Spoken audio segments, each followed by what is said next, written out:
Saya kan lihat tuh nih Zorom House dan Zorom House lah. Apa kan tujuan kan mar tuh tuh minta mau, helai ya, siapa pula dinghian kan mar tuh minta hian nih, helai siapa pula kau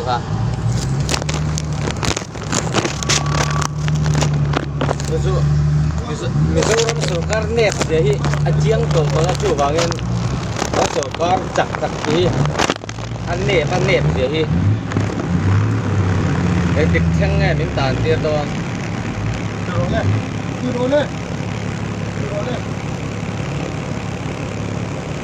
besok pun minta nih tuh kan sukar kan dia biar uang tujuan itu tiang lori hau enggak kayaknya dia sawi kan lihat doang nih Zorom House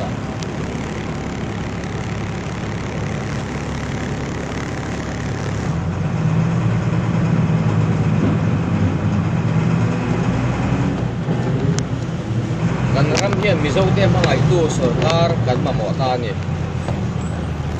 kan ram mangai tu dik tak ke sarkar kan mamota ngai kan pa motor ding te eng pur nge hi in lo ka ve mai mai don nia